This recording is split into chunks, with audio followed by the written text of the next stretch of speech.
Alright, well, welcome to video number 2 for chapter 3. What we're going to start talking about is gaining information on the competition. You want to make sure you get information so you can get some sort of a competitive advantage over your competitors, but at the same point, you want to make sure that the way that you search for the information, that you don't raise any sort of ethical issues. So, the book talks about this a little bit, but I want to just pose 2 questions for you to determine what you think. First of all, should people who go to work for their former competitors use information that they gained from their previous employers? Should they use the information that they got from their previous job and give it to their current employers, who is now the competition? Ethical? Unethical? Second question is this: is there anything wrong with having computer hackers break into a competitor's computer system to access information? What do you think? Ethical? Unethical? Legal? Illegal? You got to make sure that you don't cross the lines when you're doing your research on your competition. Right, the economic environment. With this, the economic environment does affect the way that firms and the whole economy actually uses their resources. When the economy is doing well, things are a little bit easier and better. When things in the economy are not doing so well, tougher choices have to be made. And this economic environment can change very rapidly. There could be rapid periods of growth for the business. There could be rapid periods of decline for businesses and entire industries as well.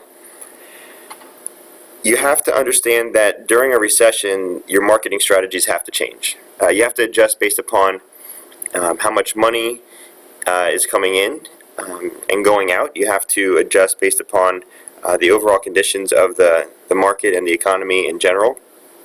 The other thing that other things that can really impact and affect your marketing strategies in the economic environment are interest rates, inflation, and the global economy. What's going on in the economies of other countries does have a direct impact on our country's economy and the business that you do, since a lot of business is actually tied to overseas and international markets. All right, this brings us to actually our first 2 checking your knowledge questions. This one states, rising interest rates can slow the housing market in the United States, slowing business for real estate developers, mortgage lenders, and construction firms. This is a trend in the competitive environment, technological environment, cultural environment, economic environment, or the legal environment. And as I just mentioned, interest rates is directly tied to the economic environment, letter D. Ford announced that it would begin offering Bluetooth wireless to help consumers more easily make hands-free cell phone calls in their cars. The development of Bluetooth is a significant development in the technological, legal, corporate, social, or personal environments. Okay, which one would you choose? Bluetooth is definitely an advancement or development in the technological environment. So that would be letter A. All right, now talking about political environment. This refers to the way that societies order their governments and to the attitudes of the government and people towards businesses. Where does the government have a role? What is their role? How big or how little is it? What are people's opinions towards government? What are the businesses' opinions towards government? Right, there's a term called nationalism, and that's when there is an emphasis on a country's interests before anything else, before money, before saving anything on your expenses and your production. Nationalism can be something that could potentially block marketing activities overseas. It all depends, but the bottom line is your country, you're putting your country and your nation first. The book also refers to regional economic groupings and how they're becoming more important.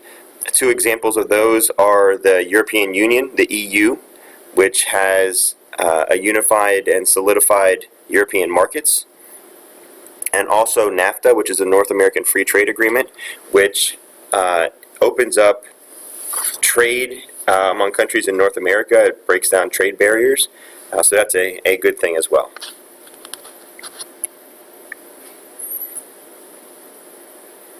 This is just an example of an advertisement, a print advertisement that for a company called Adaro, and what they want marketers to do is to keep in mind that a website can attract prospects from all over the world. It doesn't have to be anything that is just local.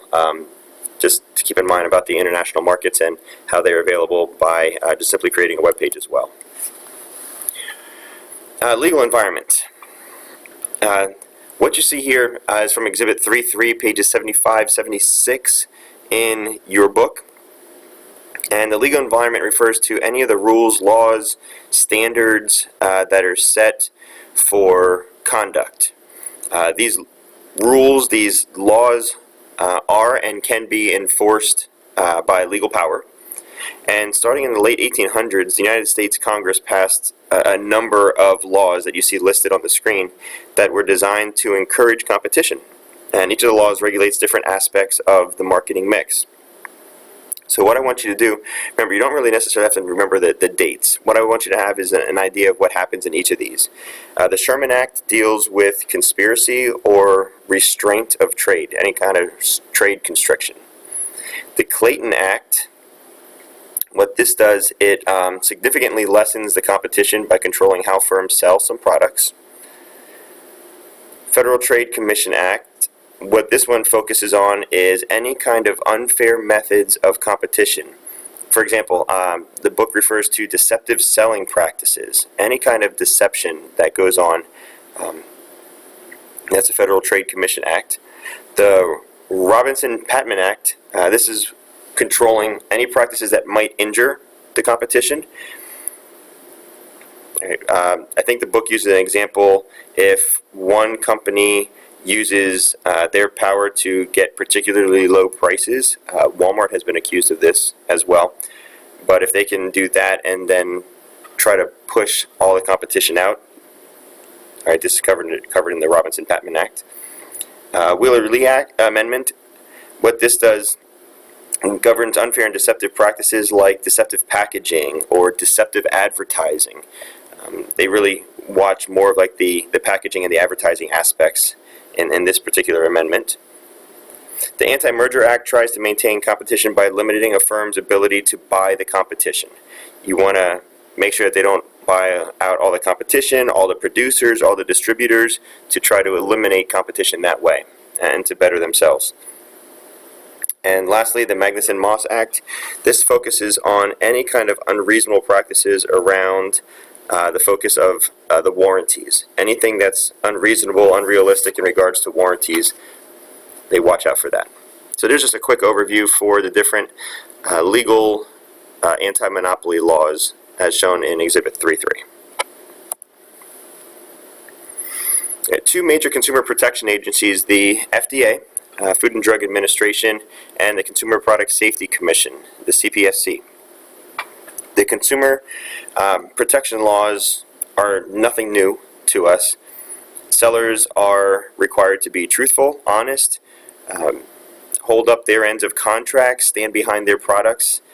The Food and Drug Administration, one of their major initiatives is the development of standards for nutritional labeling, so that as you buy food products, the labels that you see on the sides of the food products, that is a standard from the FDA, so that we know exactly what is going into the food and what we're eating and digesting as well.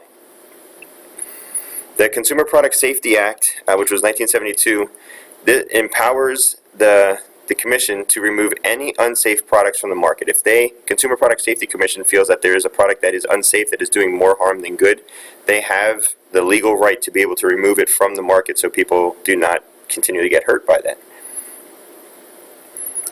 Laws and enforcement differ from country to country and from state to state as well.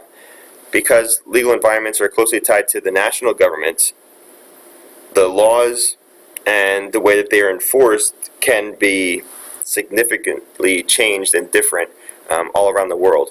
And there are also some different ways of governing from state to state as well.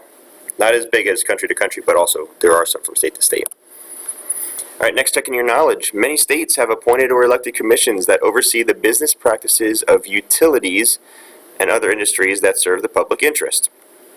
For a company operating in one of these industries, dealing with this important state-level regulatory commission is an important element of the legal, social, monopoly, technological, or corporate environments. Okay, state-appointed commissions that oversee the business practices of utilities and other public service industries, those are all part of the legal environment. So that would be A. Next one. The Federal Trade Commission informed Tropicana it would have to stop advertising that one of the benefits of, quote, heart healthy, end quote, Tropicana orange juice was to lower blood pressure. For Tropicana, this situation was a significant development in the economic, social, competitive, internal company, or legal environments. Well, they're coming in and telling them that they have to stop, so that would be also letter E, legal environment. And that brings us to the end of the second video for chapter 3. Video number 3 will be up and running shortly. Have a good day.